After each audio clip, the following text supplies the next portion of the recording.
are specifically Nazis. And being specifically Nazis implies anti-Semitism, which means, yes it does.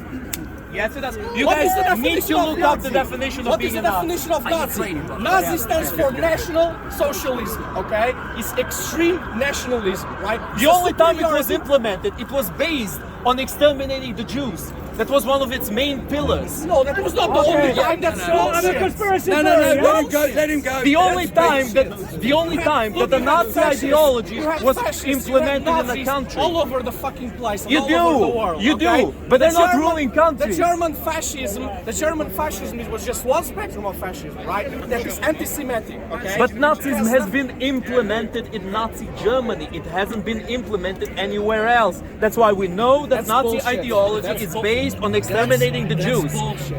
That's bullshit. Are you really defending Nazis right now? Are you really trying to pull that? No, they're not based on exterminating the Jews. This guy says that Stefan Bandera is a hero, and I'm the one Stefan defending. Bandera was fighting against the Nazis. Well, we'll see. That's not true. That's true. That's true. You need to look it up. You need to look it up. You need to look it up. You need to look it up. I'm not joking. Look it up. Open it. Wikipedia, Google, whatever. He was a Nazi. Stefan Bandera was put in jail by the Nazis. They're going to be dealt He with. was put in jail by the Nazis. He was in prison not because he was against the Nazis, because he was released after. And he was put in jail by the Nazis. Yeah, why was he in jail by the Nazis? Against the Nazis.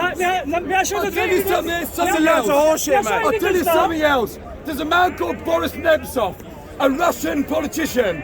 He spilled the beans that Russia was planning to invade Ukraine and take Crimea. He got assassinated next to the Kremlin. Yeah, this is what happens in a country which I consider has got a fascist government, like under Putin, where if you go against what Putin says, you get bumped off. Even if you're in Britain, you know, in Salisbury, dissidents have been poisoned by Novichok poisoning in Salisbury. Putin's trademark. Novichok and poison. his daughter Yulia. Either Novichok or plutonium. In London, Novichok or plutonium. Dissidents got poisoned by radioactive plutonium. I have here a picture from Ukraine, 1940. It says, Heil Hitler, Slava Bandera. This is the same guy that you call a hero. You call this guy a hero? Well, did Bandera make that poster or something? You know, let me explain it to you. Hold on. Let me face this allegation, because I like to face these allegations head on, so that the opposition can't go back at me later and say, oh no, that means it's true because he didn't face it. What the Soviets were doing during these days was that they actually dressed up as the UPA and started exterminating the people themselves, which is something they did very often. It's something they did in the beginning of the war in Ukraine. They removed insignia from their military uniform, which means they looked like Ukrainian troops. They walked in the Ukrainian town centers and they just took over, just like that. Now that is a military crime right there. And you know, old habits die hard. Just like during the Soviet Union, they tried to give a bad name to Stepan Bandera. That's the same way they're trying to give a bad name to the Ukrainians right now. Okay, now history talk, yeah? And as an uncompromising leader of the militant terrorist, uncompromising leader of the militant terrorist branch of our organization of Ukraine nationalists, Bandera became a Nazi collaborator who lived with his deputy under German protection after World War II began. In preparation for the attack on the USSR, the Nazi recruited Bandera's follower to act as a Ukrainian-speaking policeman and to serve into Ukrainian volunteer. Historian Karel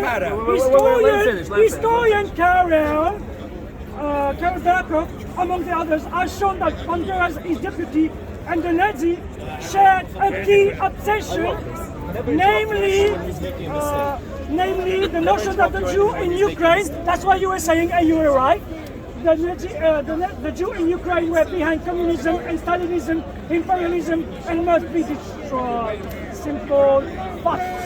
Thank you. Simple Case fact. closed. Simple fact. Okay. Case That closed. basically He sums was a up. Nazi That sums collaborator, everything and up. he fight Simple fact. communism because he Are you finished? blamed the Jew who were behind communism and Stalinism. Okay, you That's said the that reason already. he fight with the You said Nazis. it already. Nazis, Now this guy has a Hitler go. are the Okay, same. are you Hello finished? there. Are you Hello there. finished? I let you This speak, turn you now. let me speak. Yeah, but are I you let finished or not? I let This you man speak, is you let fucking me Go on, speak. go on, let him finish, I let him He finish. speaks now. I finished. Okay, thank you. Thank you. He just wanted me to say that I let him speak so that he could say I'm finished. Don't cut me out because I didn't cut you out when you I speak. love it. I love it. Very, very childish of you. No, I'm not. Look, let me just ask you Go one on, question. carry on. Let me just ask you one question. Did you get that information from Wikipedia? No, It would be okay if you did. no. No, but it would be okay if you No, did. no. What History is- News Network. History That's News perfectly fine. It's Thank you. perfectly fine. Now, I'm not going to question his source. That's not where I'm coming from. But I thought he was reading Wikipedia because then No. I could show him a little bit lower after Wikipedia talks about how Bandera cooperated with the Nazis. It explains that he was cooperating to fight against the communists who were actually trying to exterminate the Ukrainians. And later on, Bandera was sent to jail by the Nazis because he started creating a rebellion against the Nazi regime because he never actually intended on cooperating with the Nazis.